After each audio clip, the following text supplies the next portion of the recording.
Ne soyez pas très préoccupés par le fait de savoir si oui ou non le Dow Jones franchira la barre de 20 000. Il faut analyser les données fondamentales tout en restant sélectif. Passons directement au vif du sujet. Les marchés boursiers américains ont fortement réagi à l'élection de Donald Trump, ayant atteint leur plus haut historique. Cet optimisme excessif du marché peut-il être jugé justifié? Quelles en seront les conséquences cette année? C'est une excellente question. Les marchés ont affiché une remontée rapide et spectaculaire. Je pense toutefois que les gains doivent correspondre à l'évolution des valorisations boursières. Par exemple, le rallye déclenché par l'élection de Trump et par la soi-disant période de lune de miel depuis sa victoire a été phénoménal. C'est la source des principaux gains enregistrés en 2016.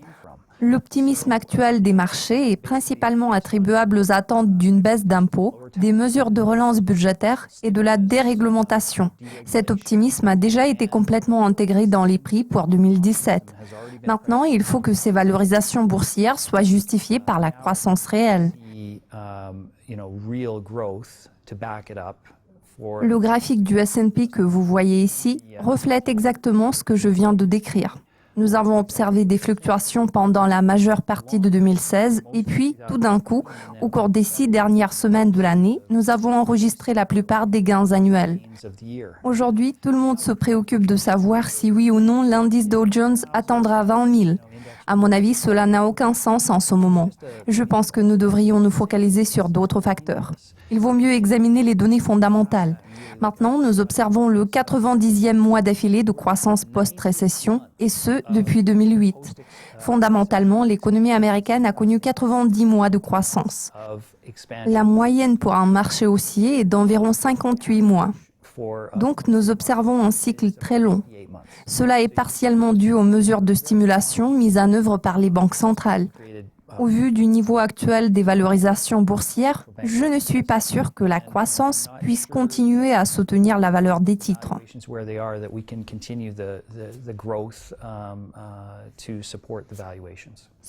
Nous venons d'aborder le sujet du rallye boursier et de l'optimisme général sur les marchés. Jetons un coup d'œil à l'optimisme régnant sur le marché mondial ainsi que sur le marché obligataire. Cet optimisme est-il également justifié ? Alors, si vous déteniez des obligations depuis l'élection de Donald Trump, je vous assure que vous seriez très triste. Si nous regardons ce graphique, nous verrons que la baisse des obligations est la principale raison derrière cette déception. Le rendement obligataire est passé de 2% à environ 3%. Si vous déteniez des titres obligataires, à un moment donné, vous auriez pu perdre de l'argent. En réalité, nous avons observé des ventes massives de beaucoup d'actifs sensibles aux variations de taux d'intérêt, tels que les obligations, les titres à dividendes élevés et les actions privilégiées. En parlant de la dernière réunion de la Fed et des perspectives de 3 hausses des taux d'intérêt cette année, je pense que ces attentes sont probablement trop optimistes. À mon avis, les détenteurs d'obligations seront récompensés pour le fait de ne pas vendre ces actifs. Le rendement a déjà commencé à reculer en 2017 et tout porte à croire que d'ici la fin de 2017, nous n'aurons pas vu 3 hausses des taux. Nous verrons probablement 2 relèvements cette année, mais cela non plus n'est pas certain. Il me semble que les attentes en matière de relèvement des taux sont un peu exagérées. Il existe donc un certain nombre de facteurs qui pourraient potentiellement dissiper cet optimisme. Je dirais qu'une accentuation des conflits commerciaux s'inscrit parmi les plus grands risques en ce moment. Nous avons déjà parlé des tensions entre la Chine et l'administration américaine. Cela concerne également les partenaires commerciaux nord-américains des USA, notamment le Canada et le Mexique, dont les monnaies respectives se sont dépréciées. Nous constatons une forte incertitude sur ces 2 marchés. Les facteurs susmentionnés pourraient potentiellement provoquer un ralentissement de l'économie mondiale.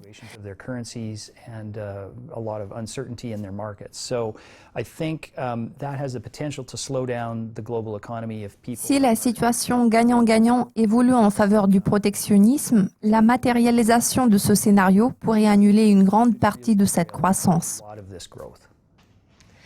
L'élection de Donald Trump a été saluée par le marché. Vous venez de mentionner la période de lune de miel en termes de présidence de Donald Trump. Les choses pourraient-elles mal tourner? Quels sont les risques? Qu'est-ce qui pourrait mal tourner? Je pense que dans les circonstances actuelles, l'essentiel c'est de ne pas se préoccuper par la question de savoir si oui ou non le Dow Jones franchira la barre de 20 000. Il faut analyser les données fondamentales tout en étant sélectif. La situation sur différents marchés émergents varie radicalement. Nous avons enregistré des ventes massives sur certains marchés. En revanche, l'Inde, par exemple, peut se vanter d'avoir des données fondamentales très solides, vu que le contexte démographique joue en sa faveur et les réformes commencent à prendre plus d'ampleur. Par contre, les marchés émergents tels que la Chine et le Mexique pourraient faire face à une incertitude accrue et se heurter à des obstacles importants associés à la nouvelle administration américaine.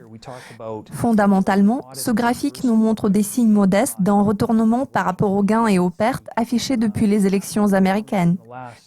Comme vous pouvez le voir ici, les 6 dernières semaines de 2016 ont été marquées par une performance fantastique du secteur financier, ainsi que par celle des titres des sociétés américaines à petite capitalisation, car ils devraient bénéficier de la déréglementation et des réductions d'impôts. Parmi les classes d'actifs touchées de plein fouet, on peut citer les titres des marchés émergents et ceux du secteur des biotechnologies. Cela est dû au fait que, selon les investisseurs, les dépenses d'infrastructures devraient jouer en faveur des entreprises de l'ancienne économie.